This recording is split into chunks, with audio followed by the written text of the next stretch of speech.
Hello po, samahan niyo po ko ulit na ayusin yung isang trick pan. Bigla daw tong huminto. Ayan, una, titestirin muna natin sa kanyang cord. Ayan, testirin natin, saka pihitin natin yung 1, 2, 3. Ayan, makikita nyo, wala po siyang reading. Ayan, ngayon po, dahil wala na pong reading sa kanyang cord, pangalawang tignan po natin, dun po sa kanyang capacitor. Yung capacitor, testirin po natin papuntang makina. Yan. Kung mayroon pong reading yan, ibig sabihin po nasira po yung kanyang fuse. Yan. Yan, tatanggalin muna natin yung sa kanyang capacitor. Yan o, kanyang capacitor 1.2. Yan, balatan natin yung wire para sa makina. Naglagyan ng capacitor. Yan o, kung makikita nyo, may reading po siya. Ibig sabihin po ay good po yung ating motor na electric fan. Ibig sabihin po, sira na yung kanyang fuse. Yan po, dahil sira yung kanyang fuse, subukan nating testirin yung kanyang capacitor kung may reading pa. Minsan din po kasi sa capacitor kapag nag-overheat yung electric fan, nasira yung kanyang fuse, meron din po yung good pa yung capacitor, meron din po yung sira na. Kaya tignan natin kung ano po, okay pa yung kanyang capacitor. Yan, kung makikita nyo po, 0.1 lang po yung kanyang reading, yung capacitor. Ibig sabihin po, sira na yan. Hanap po tayo ng 1.2 din, ilalagay natin yung magkasimpo ng UF. Sa po, mga gustong mag-ayos ng refund dyan, kung minto po ay subukan nyo lang po na i-direct. Yan 1.6 po yun, 1.5 yung inilagay tester natin. Hanap po tayo ng 1.2 lang yung ilalagay natin. Yan po yung 1.2. Try natin. Yan, 1.2 din, 1.2 siya, 1.3. Pwede po yan. Same voltage lang po yan. Same UF lang po. Yan. Yan ilalagay natin. Siyempre, ilalagay natin yan. Hindi pa yan under. Dahil nga sira po yung kanyang fuse. Kaya magdadirect po tayo dyan. Ayun o. Kung makikita nyo po yung dalawang cord, yung dalawang line ng cord natin, yung isa papuntang switch, yung isa yun papuntang makina, ayun ikat natin. Ayan, ikakat po natin yan. Ngayon, dahil kinat natin yon, ilagay po natin sa line niya ng isang capacitor. Ayan, kung nailagay naman natin at saka pinaikot po natin, ay barbar po yung kanyang ikot.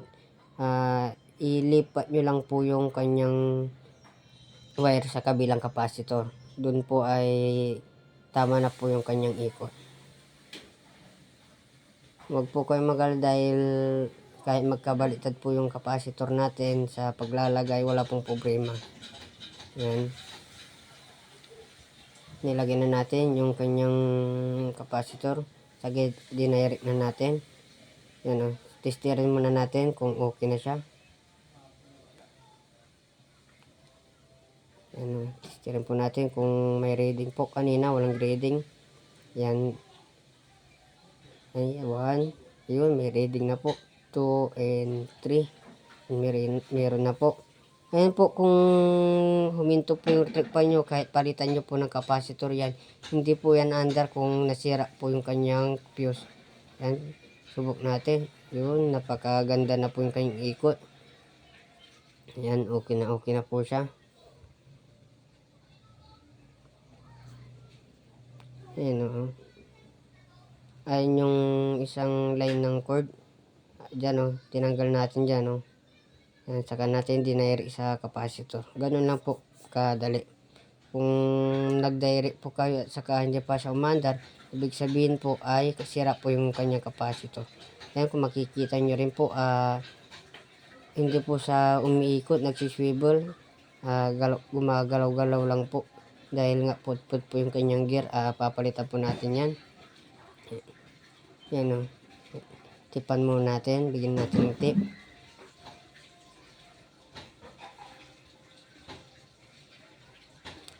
Saka pala, minsan po, nagdadiri din po ako.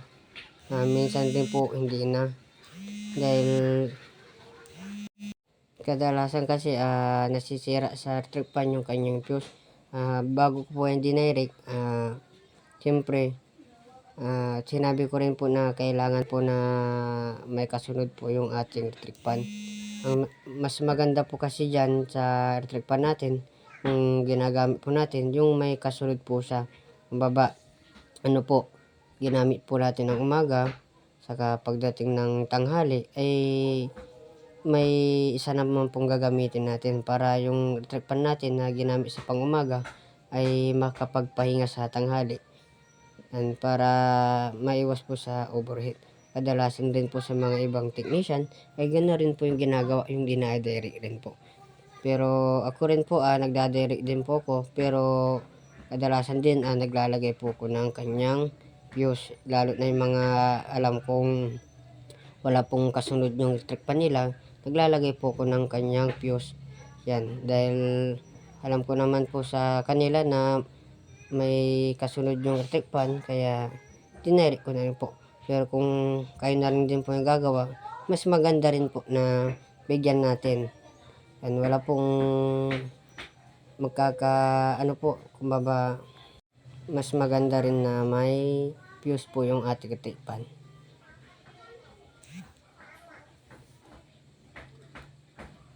Yan, ayun, sira po yung gear, diba? Makikita nyo, sira po yung kanyang gearbox. Yan, magpapalit po tayo. Yan, yung sa loob lang. Second hand na rin po yung inilagay natin, pero good pa yan. Para hindi na po tayo maglalagay ng bago at hindi na rin po sila magdadagdag sa price ng ating pinag-usapan. Para hindi naman siya tumaas yung kanyang price, yung second hand na lang, pero tatagal naman po. Yan, sana may natutunan po kayo sa aking munting vlog na ito, mga kamaster. And sir, ma'am, maraming salamat po sa inyong laging suporta at tiwala sa aking na-upload na video. Sa mga subscriber ko po dyan at sa mga bago mag-subscribe pa lang, maraming salamat po sa inyong patuloy na suporta. Yan, patapos na yung ating inayos na electric fan.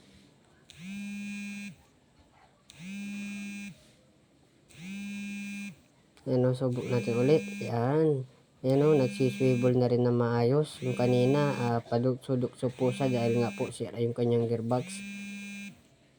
Yan. Hanggang dito lang po tayo. Maraming salamat. Sa ulitin.